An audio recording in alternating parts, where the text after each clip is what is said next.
Moby-Dick, by Herman Melville. Chapter 91. The Pequod meets the rosebud. In vain it was to rake for ambergriese in the paunch of this Leviathan, insufferable fetor denying not inquiry. Sir T. Browne, V.E. It was a week or two after the last whaling scene recounted, and when we were slowly sailing over a sleepy, vapoury, midday sea, that the many noses on the Pequod's deck proved more vigilant discoverers than the 3 pairs of eyes aloft. A peculiar and not very pleasant smell was smelt in the sea. "I will bet something now," said Stubb, "that somewhere hereabouts are some of those drugged whales we tickled the other day. I thought they would keel up before long." Presently, the vapor in advance slid aside, and there in the distance lay a ship, whose furled sails betokened that some sort of a whale must be alongside. As we glided nearer, the stranger showed French colors from his peak, and by the eddying cloud of vulture sea-fowl that circled, and hovered, and swooped around him, it was plain that the whale alongside must be what the fishermen call a blasted whale, that is, a whale that has died unmolested on the sea, and so floated an unappropriated corpse. It may well be conceived what an unsavory odor such a mass must exhale, worse than an Assyrian city in a plague, when the living are incompetent to bury the departed. So intolerable indeed is it regarded by some, that no cupidity could persuade them to moor alongside of it. Yet are there those who will still do it, notwithstanding the fact that the oil obtained from such subjects is of a very inferior quality, and by no means of the nature of attar of rose. Coming still nearer with the expiring breeze, we saw that the Frenchman had a second whale alongside, and this second whale seemed even more of a nosegay than the first. In truth, it turned out to be one of those problematical whales that seem to dry up and die with a sort of prodigious dyspepsia, or indigestion, leaving their defunct bodies almost entirely bankrupt of anything like oil. Nevertheless, in the proper place we shall see that no knowing fisherman will ever turn up his nose at such a whale as this, however much he may shun blasted whales in general. The Pequod had now swept so nigh to the stranger, that Stubb vowed he recognized his cutting spade pole entangled in the lines that were knotted round the tail of one of these whales. "There's a pretty fellow, now," he banteringly laughed, standing in the ship's bows. "There's a jackal for ye. I well know that these crapos of Frenchmen are but poor devils in the fishery, sometimes lowering their boats for breakers, mistaking them for sperm whale spouts, yes, and sometimes sailing from their port with their hold full of boxes of tallow candles, and cases of snuffers, foreseeing that all the oil they will get won't be enough to dip the captain's wick into. Aye, we all know these things. But look ye, here's a crapo that is content with our leavings, the drugged whale there, I mean, aye, and is content too with scraping the dry bones of that other precious fish he has there. Poor devil! I say, pass round a hat, some one, and let's make him a present of a little oil for dear charity's sake.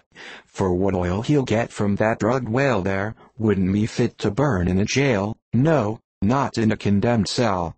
And as for the other whale, why, I'll agree to get more oil by chopping up and trying out these 3 masts of ours, than he'll get from that bundle of bones, though, now that I think of it, it may contain something worth a good deal more than oil. Yes, Ambergriese. I wonder now if our old man has thought of it. It's worth trying. Yes, I'm for it." And so saying he started for the quarter-deck.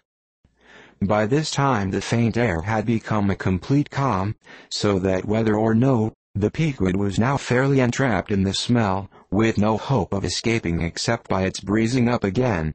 Issuing from the cabin, Stubb now called his boat's crew, and pulled off for the stranger. Drawing across her bow, he perceived that in accordance with the fanciful French taste, the upper part of her stem piece was carved in the likeness of a huge drooping stalk, was painted green, and 4 thorns had copper spikes projecting from it here and there, the whole terminating in a symmetrical folded bulb of a bright red color. Upon her headboards, in large gilt letters, he read, "Betokened a rose. Rose button, or rosebud." and this was the romantic name of this aromatic ship. Though Stubb did not understand the Bowton part of the inscription, yet the word rose, and the bulbous figurehead put together, sufficiently explained the whole to him. "A wooden rosebud, eh?"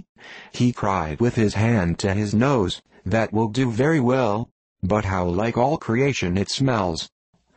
Now, in order to hold direct communication with the people on deck, he had to pull round the bows to the starboard side, and thus come close to the blasted whale, and so talk over it. Arrived then at this spot, with one hand still to his nose, he bawled, "Bowton de Rose, ahoy!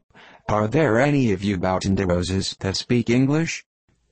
"Yes," rejoined a Guernsey man from the bulwarks, who turned out to be the chief mate. "Well, then, my Bowton de Rosebud, have you seen the white whale?" "What whale?" "The white whale, a sperm whale, Moby-Dick. Have ye seen him?" "Never heard of such a whale. Cachalot blanche. White whale, no." "Very good, then. Goodbye now, and I'll call again in a minute."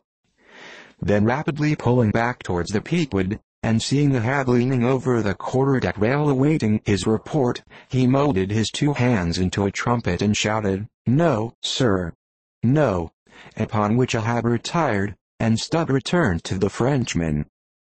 He now perceived that the Guernsey man, who had just got into the chains, and was using a cutting spade, had slung his nose in a sort of bag. "What's the matter with your nose, there?" said Stubb. "Broke it?" "I wish it was broken, or that I didn't have any nose at all," answered the Guernsey man, who did not seem to relish the job he was at very much. "But what are you holding yours for?" "Oh, nothing. It's a wax nose. I have to hold it on. Fine day, ain't it? Rather gardeny, I should say. Throw us a bunch of posies, will ye, Bowton de Rose?" "What in the devil's name do you want here?" roared the Guernsey man, flying into a sudden passion. "Oh, keep cool, cool? Yes, that's the word. Why don't you pack those whales in ice while you're working at 'em? But joking aside, though, do you know, Rosebud, that it's all nonsense trying to get any oil out of such whales? As for that dried-up one, there, he hasn't a gill in his whole carcase." "I know that well enough, but, d'ye see, the captain here won't believe it. This is his first voyage. He was a cologne manufacturer before. But come aboard, and mayhap he'll believe you, if he won't me, and so I'll get out of this dirty scrape." "Anything to oblige ye, my sweet and pleasant fellow," rejoined Stubb, and with that he soon mounted to the deck. There a queer scene presented itself. The sailors, in tasseled caps of red worsted, were getting the heavy tackles in readiness for the whales. But they worked rather slow and talked very fast, and seemed in anything but a good humor. All their noses upwardly projected from their faces like so many jib-booms. Now and then pairs of them would drop their work, and run up to the masthead to get some fresh air. Some thinking they would catch the plague, dipped oakum and coal tar, and at intervals held it to their